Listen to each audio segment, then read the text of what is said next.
So, FanFest, huh? Hard to believe it's already been a week. Anyway, if you're new here, I'm Mimi, a Final Fantasy XIV focused VTuber, animator, artist, and doofus, honestly. And I got to go to FanFest 2026. This is actually my second FanFest. My first was actually Tokyo in 2019 at Makuhari Messe. And compared to that FanFest, this year's was miles better. I know I heard a lot of people saying Vegas was really bad last time as well, so I'm glad to see that things are generally getting better, and I hope they can keep improving as well. For my FanFest trip, we actually headed over to visit a friend in the San Diego area first, did some sightseeing, went to the zoo, overall had a really great time. That zoo is huge. Oh my god. Then the said friend graciously drove us up to our hotel, and we did a little bit of other things, and then hopped over to the Requiem Cafe. The cafe was really amazing.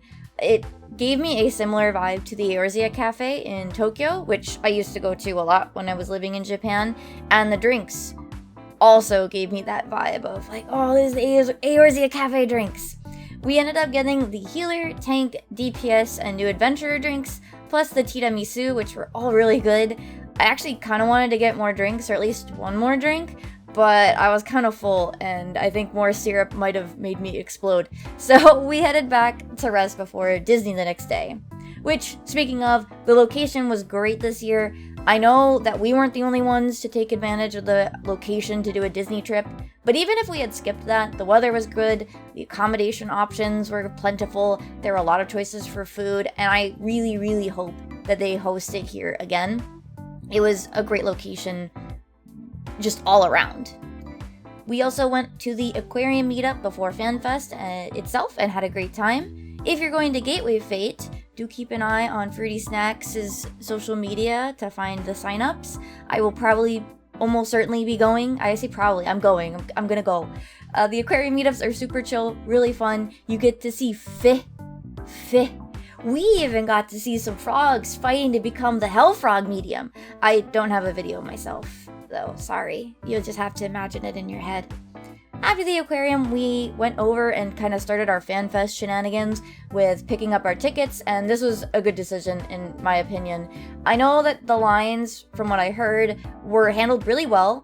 Things were moving very quickly, it wasn't super long, but, you know, it's still much nicer to just go in and there's kind of no one there. There was like 4 or 5 people in each line. Though it was really odd when someone in like the line next to us went like Karen mode on the staff for unintentionally taking people from the same line section twice in a row. Ma'am, sir, there was barely anybody in line. It's not that big of a deal. Anyway, we went and got food afterwards and then went to bed to prep for the early morning ahead because of course we gotta go for the keynote. I heard some people lined up for the keynote at absolutely insane hours, but we were able to get a decent seat in front of one of the screens in the main stage area without much trouble, even though we woke up at like 6, 7 a.m. I also spent most of the time that I did the entire trip reading my volume of Witch Hat Atelier that I brought while we were in line. Kind of funny, I brought it to read on the plane and I didn't read it at all on the plane. But as for the keynote, I was very interested in Evercold, though I'm kind of apprehensive about Evolved Mode as a healer. I have opinions on it, but I'm trying to stay positive until they give us more information and give me hands-on. And yeah, even the dev panel didn't really ease those worries, but like I said, I'll hold judgment for now. The cats are cute, very cute. The announcement of cross-region Party Finder Duty Finder is much needed announcement, and I really await the full rollout. The sound, however, I will say in the hall could have used a bit of work. I had kind of trouble hearing the dialogue in the trailer to the point that I kind of just started reading the Japanese subtitles. And as an aside, speaking of Japanese, I kept having to hold my reactions because I didn't want to react before Koji or Aime translated, since then it would make it harder for people around me to hear. I will say it didn't get any easier the entire weekend. After the keynote, we did try to get food, but while there were lots of options, which is great, there were lots of options, the lines were absolutely insane.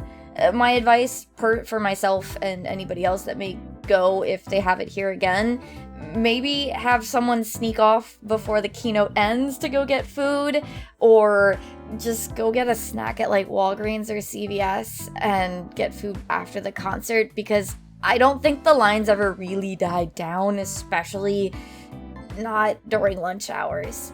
Day 2, though, the food lines were much more reasonable. It was perfectly fine to get food then. I did go and play a bit of Mahjong.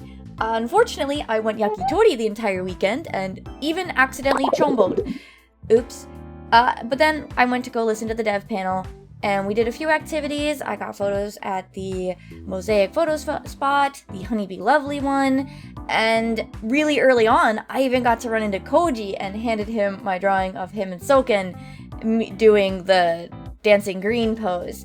And then, even better, I got to meet up with the entire Primals minus Soken and got to do Goon's stupid little dad joke with him, and it was pretty much the highlight of the weekend. Generally speaking, though, lines were actually kind of a bit of an issue. I do think that they need to improve on the activity throughput next time. The photo spots like Raha's definitely could have benefited from more stations like the Mosaic photo spot had. I mean, Raha's just a cardboard cutout. You can have multiple Rahas. It won't ruin anybody's imagination. The Dancing Green activity definitely needed either a bigger floor to accommodate more dancers, since it's about safety, of course, or a shorter session, because even though I never actually got to the front of the line, just waiting in line for the time that I did, I kinda got tired of it. I do think that one needed a higher throughput. Also, the food stalls inside the hall could have utilized floor tape lines to help organize them a bit. They got kind of messy after the keynote, so yeah, floor tape lines next time. Overall, though, it was much better than my experience at Makuhari, which the lines there were a mess. They were absolutely chaotic and awful. So I was happy with how they handled things overall. Other things, the Iron Maris concert was an absolute treat. I loved her performances. I had fun chanting for her. If you see someone wheeling in the video during Return to Oblivion, that might have been me. That said, though, speaking of concerts, them not emptying the standing pit area before the Primals concert was kind of a disappointment and kind of put a damper on day 2.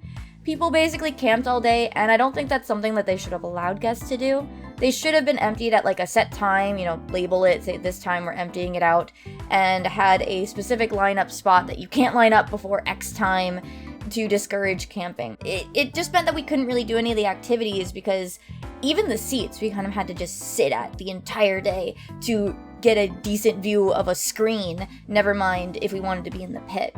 I know it comes down to the choice between which thing is most important for each person, but I just don't think camping the seats or the pit all day should really be a choice people have to make, especially since, people need to eat.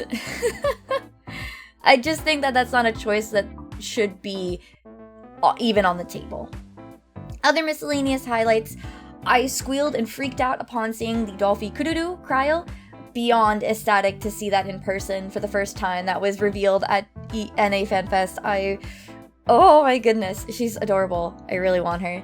I also had a great time sticker trading with everyone. I really liked how the location inspired a lot of really cute theme park-based sticker designs, mine included, of course.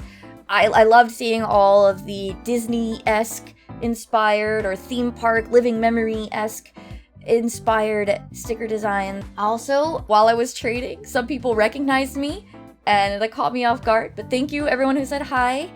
I am really grateful that you recognized me. Yeah. I'm really awkward and don't really know what to say, but thank you. And lastly, while I didn't win any of the categories, seeing my art at the event in the display thing was actually insane. Of course, I took the funny little pose picture with it. I do kind of wish they had the displays a bit bigger though, but still, nonetheless. And I heard that they were letting people take it home. If you are watching this and you took my art home, I just want to know who you are, that's all. Let me know. And to wrap things up, despite the handful of weak points that the event actually had, I had a fantastic time and would absolutely go again if given the opportunity. I'm sure I missed some things that I might have wanted to say, but, maybe I'll mention them on stream. So that's about it. At some point soon, I do want to have a time-lapse video of my art piece that made the finalists uploaded, and have a commentary over it, so as they say, otanashimi ni shite kudasai. Please look forward to it. For anyone that's new here, I release weekly short animations on Mondays for YouTube members, and I stream every day except Monday from around 6 to 11 p.m. EST on both YouTube and Twitch, and I'd love to have you join us. Thanks for watching, and have a good morning, afternoon, evening, or whatever time zone it is for you, and oyasumimi, bye-bye!